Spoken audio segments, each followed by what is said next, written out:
kasih Ustadz. Silakan kepada jamaah yang ingin bertanya.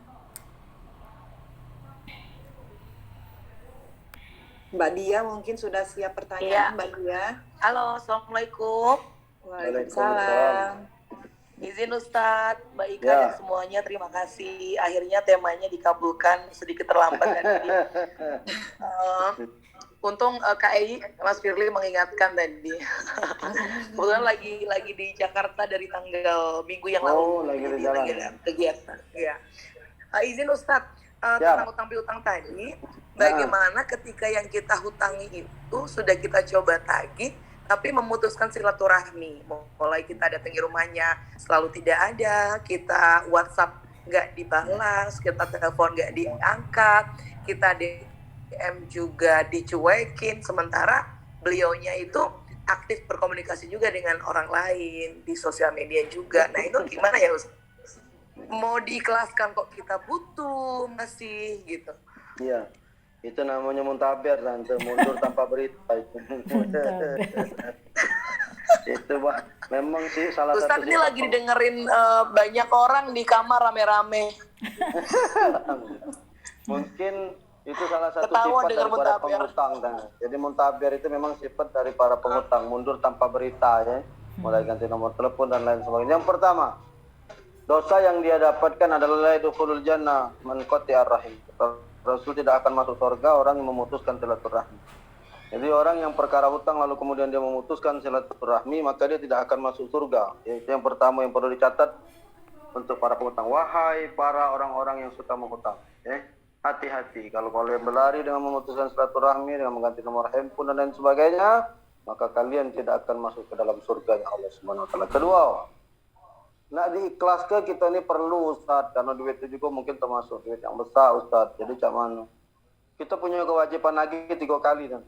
3 kali kita tagih, dia kemudian tidak mau bayar dengan berbagai macam alasan. 2 yang kita lakukan.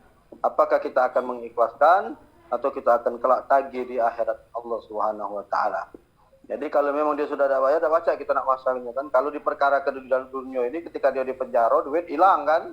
Nah, itu kan dianggap lunas kalau dalam perkara dunia tidak tahu saya, silahkan nanti bertanya kepada hukum negara tak mana. Sementara kalau hukum Allah seperti itu, hutang tidak bisa lunas sampai dengan si pemberi hutang kemudian memberikan keluasan untuk bisa melunas hutang. Jadi sepanjang dia belum bayar, belum lunas, maka orang yang sudah kita tagih kalau bayar hutang tadi, maka dia akan berurusan nanti kelak di akhirat dengan kita.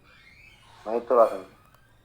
Baik, berarti mengumpulkan semangat untuk mencoba ikhlas dan akhirnya ikhlas sepenuhnya ya Ustadz ya, sebaiknya ya, itu jadi pikiran. Tapi kita tetap punya kewajiban mengingatkan sampai 3 kali.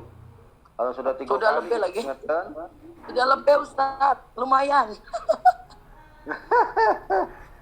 kalau sudah nak dihapus. Iya, izin Ustadz, kalau misalnya ada yang dengan beberapa pengalaman yang seperti itu saya alami gitu ya, sebaiknya ketika ada kawan atau saudara atau apa yang mau berhutang juga, supaya kita juga tidak dosa, tapi khawatir terulang kembali, tapi kita jangan bohong nggak punya uang, itu caranya bagaimana Ustadz? Apakah kita lebih baik membantu semampu kita beri saja, atau bilang nggak ada uang, nanti uang kita hilang pula Ustadz, gimana Ustadz? Jadi kalau kita kata dia berdosa pula kita salah. Jadi yang paling baik itu kita sampaikan dengan apa adanya. Karena salah satu permasalahan hutang piutang ini dia bisa menyebabkan putus silaturahmi tadi. Karena orang yang sudah berhutang pastilah dia sungkan bakal ketemu dengan kita kan. Dan yang kedua, sifat dari para penghutang ini kata Rasul, dia akan menjadi orang yang pembohong. Jadi wong yang berhutang ini dia lebih bohong. Maka kalau nak melok ilmu Ustaz paling males ngutangi wong. Jadi kalau wong datang malam Senin 2 pekan yang lalu, karena Senin kemarin kan kita tidak ada ngaji ya. Karena ada yang panen duku kabarnya. Dukunya biar nyampe. Duku. Ya, beritanya nyampe. Aku nyampe.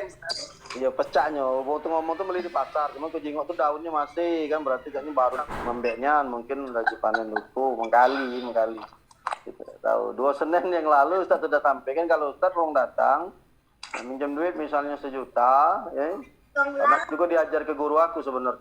Jadi ketika orang datang nak minjam duit 1 juta, cukup kita kasih 100.000 baik.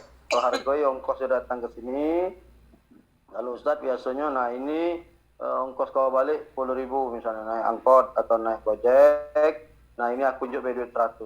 Kalau kau nak pengen duit 1 juta, 100.000 ini kau sedekahkan lagi. Bacakan ayatnya. Manja abil hasanati falau asu amsalihah. Siapa datang kepadaku dengan satu kebaikan, aku balas 10 kali lipat. Jadi kau ambil di 100 ini, kau sedekah ke insya Allah kepada 1 juta. Boleh pakai ilmu itu. Atau kalau kita nak menolak, tolak dengan cara yang baik. Ini Islam ini luar biasa. Atau nak ngutang pun ditolak dengan baik. Tidak boleh dikasari. Jadi tolaklah dengan baik. Jadi ketika dia datang, aku ini maaf ya. Kalau Ustadz juga sering galak. Aku bukan tak galak ngutangi. Ini aku ini kalau ngutangi, bongkek malah jadi tidak berkawan lagi. Terus yang kedua, ya mana duitnya ada, tapi banyak perlunya. Jadi kita tidak bohong kan, kalau kita ngomong dah kata duit tadi bohong. Duitnya ada, tapi banyak perlunya. Karena namanya manusia banyak perlunya. Ada. Jadi jawab saja itu, kan. Jadi kita tidak berbohong. Assalamualaikum. Waalaikumsalam. Terima kasih Ustaz. Ya, sama-sama. Ada yang chat itu Silakan. Iya. Ada yang chat. Silakan ini Pak Yusran. Ya, ya.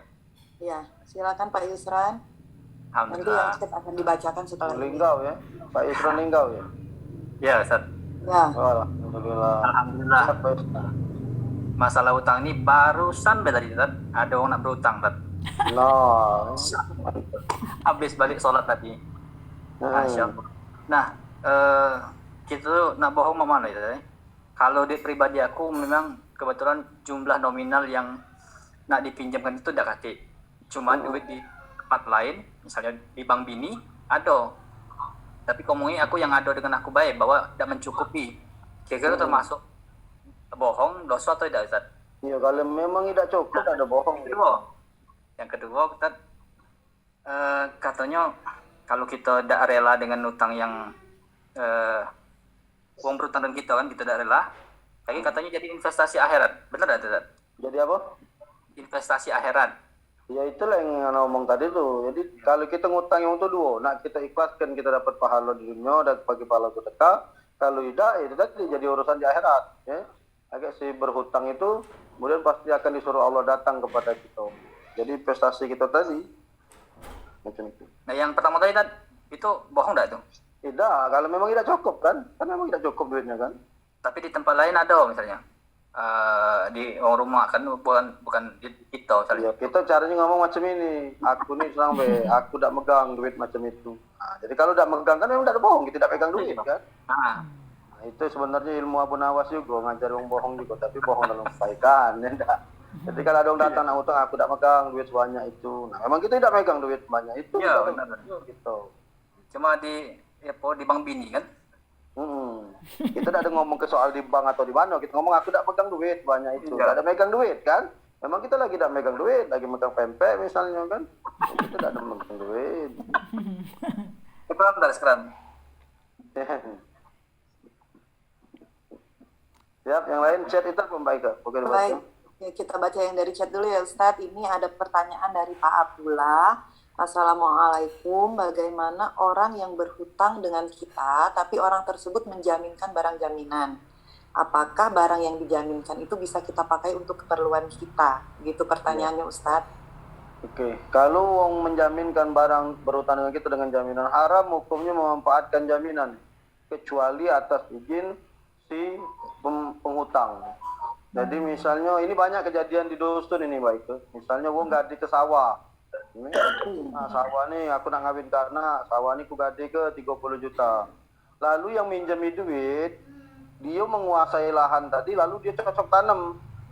Lalu dia cocok tanam, dari hasil cocok tanam itu diambil lah oleh yang memberi hutang tadi. Itu haram hukumnya sama dengan riba. Berarti kita mengambil lebih dari pinjaman. Lebihnya di mana?